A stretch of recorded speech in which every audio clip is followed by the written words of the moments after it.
For more on this, let's discuss with Bryan Stern. He's a U.S. Army and Navy veteran and the chairman and founder of Gray Bull Rescue. It's a nonprofit that helps with rescue and evacuation efforts, specifically in conflict zones.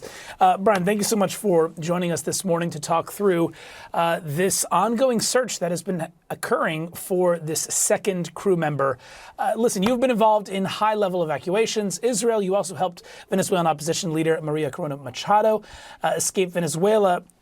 Just tell me, what is the biggest challenge that you see right now in trying to rescue this missing crew member in Iran? The biggest issue right now is speed. This downed airman, which male or female, has been on the run now for a day and a half, and that doesn't sound like a long time, but that is a very long time when being actively pursued behind enemy lines in the mountains.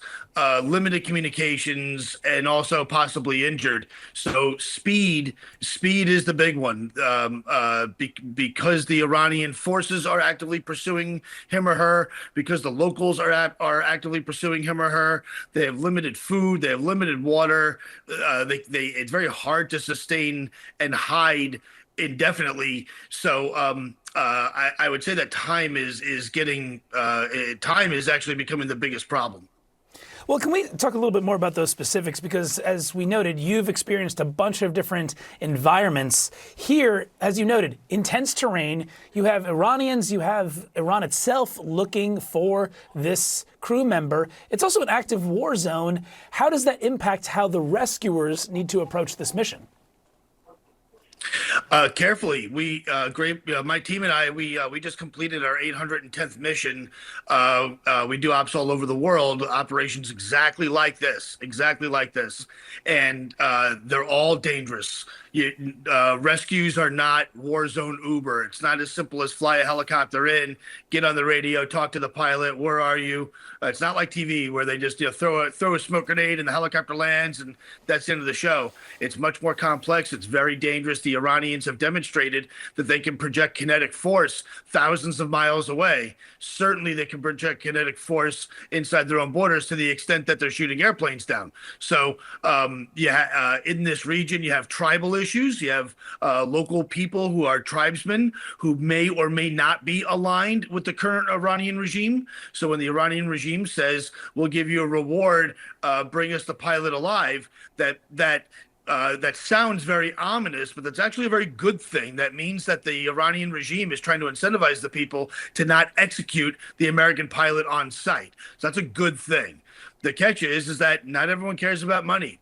Lots of people are just angry. Lots of people just hate America. Lots of people hate for the sake of hating. We see this in conflict zones all the time, where people just kill people. So from a tactical perspective, getting aircraft in is very dangerous. The CSAR UH-60s or MH-60s that were flying around, they were taking gunfire we have it on video, at least, or yesterday. I'm certain that there were many more of those occasions. So getting shot at while flying around doing a search, let alone actions on the objective. The good news is that we have from a special operations perspective and a combat search and rescue perspective, there is nothing like the United States military out there. There's no one with more resources, no one with more training, and no one with more angry men with sleeve tattoos that are just dying to save Americans and do what needs to be done to adversely impact the enemy. So I feel confident that if they can find the pilot, which I think that they will,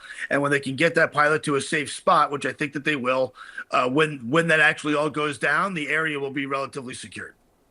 One last thing, I only have about 20 seconds left, Bryan, is we spoke to a guest earlier this morning that said that nighttime is actually the best time to potentially make one of these rescues. Is that your similar thought as well, that that's maybe when this activity might pick up? Absolutely. When you conduct these operations, there's pluses and minuses to everything. So we own the night. We see better in the dark than anyone out there. We can see golf balls from outer space in pitch black, right? So our nighttime capability is unmatched by anyone else. Again, our technology is the best. The catch is, and with that, it's harder for the people, for the Iranians regime, IRGC, tribesmen, whoever, to operate. The catch is that the pilot the pilot has to navigate at night also. That's not always the easiest. Sure. Very often when these things go wrong, it's something stupid. So it's the pilot's walking to the HLZ. We can see him or her. They can see us. Everything's going great, and they step in a gopher hole and break an ankle. It's that kind of stuff that messes up operations more often than not. Well, Bryan Stern, thank you so much for breaking all of that down for us. It's scary work. I'm appreciative that there are folks like you and now, of course, our military doing it to try and bring this crew member home. Thank you for your time this morning. Thank you.